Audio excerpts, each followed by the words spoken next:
Thomas Forschbach von Werde Musiker, willkommen zu diesem Video und in diesem Video möchte ich eine Sache klarstellen zu meinem gestrigen Video und zwar möchte ich auf einen Kommentar eingehen von Oliver Kramer.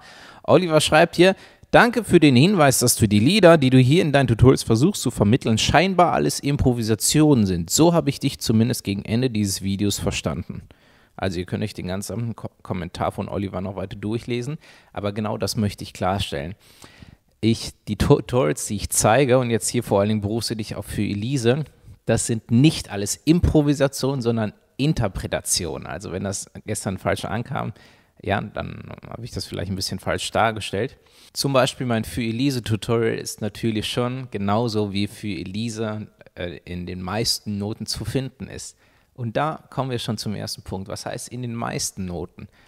Es sind auch nicht alle Für Elise-Noten gleich. Es gibt auch dort unterschiedliche Interpretationen dieses Stücks. Es gibt zwar schon so eine Komposition oder ein Werk, das so als richtig angesehen wird. Dazu komme ich auch gleich nochmal, wieso auch das nicht unbedingt richtig sein muss. Aber zum Beispiel in meinem Für Elise-Tutorial habe ich mich da schon sehr genau an die Noten gehalten, wie es üblich ist, das Stück vorzutragen. Aber es fängt schon damit an, dass es auch Anfängernoten gibt, wo das Stück einfach deutlich einfacher irgendwie notiert wurde.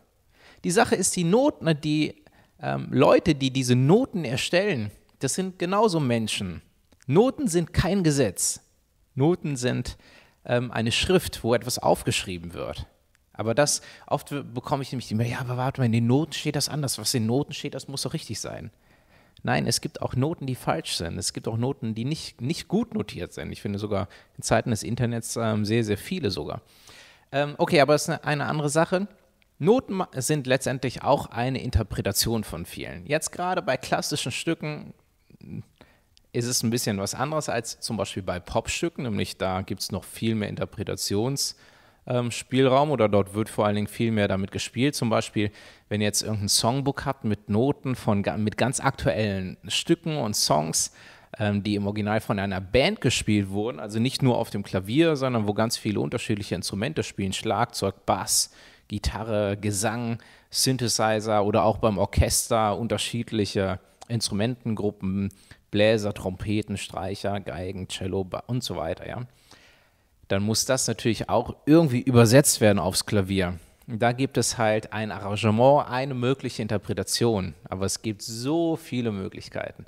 Und ja, also ich versuche da natürlich immer die schönste zu gestalten. Ich beschäftige mich mit sehr vielen Versionen immer damit, bevor ich ein Tutorial mache, um dann die schönste Version letztendlich zusammenzubringen. Jetzt noch eine ganz wichtige Sache zu dem Thema Noten sind kein Gesetz. Am Beispiel der Mondscheinsonate. Es ist wieder ein klassisches Stück, nur für Klavier, komponiert worden, damals von Beethoven.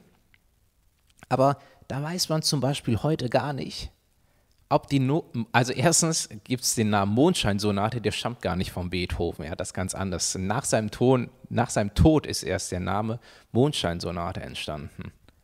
Dann kommt dazu, dass man gar nicht weiß, ob da vielleicht nicht sogar die erste Seite gefehlt hat. Ja, dass es die bis heute irgendwie gar nicht gibt, ob da nicht eine Seite fehlt. Das ist ein bisschen umstritten bei dem Stück, ja. Ganz bekanntes Stück, alle lieben das. Aber es kann sein, dass so, wie wir das Stück heute kennen, dass Beethoven das so gar nicht gemeint hat. Es geht noch weiter. Die Noten, der Originalzustand dieser Noten ist so schlecht, dass man gar nicht bei jeder Note genau wissen kann, war es wirklich eine mit Hand geschriebene Note oder war es vielleicht sogar einfach ja, das klingt ein bisschen komisch, aber ein Tröpfchen, was dem Beethoven aus der Nase gelaufen ist und aufs Papier getropft hat und ein bisschen aussieht, als wäre es eine Note. Also, das mal zum Thema. Viele denken immer, Noten, das, was da drin steht, ist ein Gesetz, das ist richtig. Ja, aber man muss das auch ein bisschen so beleuchten, wie das Ganze entstanden ist, gerade aus der klassischen Musik, guck mal, wie viele Jahre das her ist. Ja, und außerdem auch bei neuen, aktuellen, modernen Interpretationen, was ist wirklich, es gibt so viele Möglichkeiten, ein Stück auf dem Klavier zu übertragen, gerade wenn es irgendwie anders gespielt wurde. Was ich euch beibringe, sind keine Improvisationen, sondern Interpretationen in der Regel, ja, und zwar meine Interpretationen, die aber ordentlich recherchiert sind, versprochen. Aber nicht nur vor allen Dingen ordentlich recherchiert oder so theoretisch, sondern vor allen Dingen finden wir es immer bei Wer Musiker sehr wichtig, dass es einfach wirklich schön klingt. Ja, es gibt Folgen, es gibt übrigens so viele Noten gerade von Songs irgendwie von den Beatles oder so.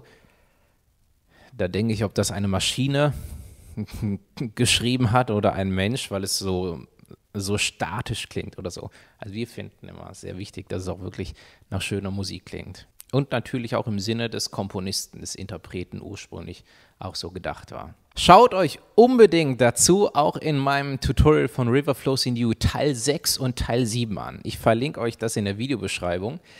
Ich zeige euch da mal, wie der Komponist und Originalinterpret Hirumor von River Flows in You, wie unterschiedlich er sein eigenes Stück zum Teil spielt. Ja, da ist es ganz eindeutig, ich zeige euch das am Computer genau, sowohl, dass ihr das hören könnt, als auch, dass ihr das seht. Das Spiel ist schneller, das Stück ist unterschiedlich lang, er spielt einen ganz anderen Teil, er spielt ganz andere Variationen da rein. Ja, das sind auch Musiker und das ist auch das, was ich in dem Video meinte, dass ich es niemals schaffen könnte, ein Lied immer genau gleich spielen können, weil ich keine Maschine bin, weil ich ein Mensch bin. Und Musik ist eine Sprache, die etwas übertragen und vermitteln kann, ja, was vielleicht auch nur Menschen wirklich so machen können und keine Maschinen. Das ist nicht nur das, wie ich persönlich denke, sondern das ist das, ja, wie man bei Hirumor sieht, wie insgesamt Musiker denken. Ich weiß es auch aus der Arbeit halt als Musiker mit sämtlichen Kollegen, dass auch die so denken. Und auch wenn es vielleicht nicht immer gesehen wird, dass die Großmeister Mozart, Beethoven, Bach und so weiter von früher, die werden immer so wird immer so als Wunderkinder angesehen, keine Frage, ich respektiere deren Arbeit auch sehr. Aber wenn man sich ein bisschen mit den Persönlichkeiten beschäftigt, dann weiß man auch, dass es auch das Musiker waren, dass auch das nicht die bravsten Jungs waren, sondern dass die auch ein bisschen Unfug im Kopf hatten. Musiker halt. Das war so eine Sache, die wollte ich unbedingt klarstellen, weil mir das sehr am Herzen liegt. Ich möchte nicht, dass ihr Musik macht wie Maschinen. Ich möchte, dass ihr ein bisschen die Hintergründe versteht, wie Musik entsteht, wer dahinter steckt. Und damit verabschiede ich mich auf diesem Channel für dieses Jahr. Kommt gut ins neue Jahr, guten Rutsch und wir sehen uns nächstes Jahr wieder. Ciao.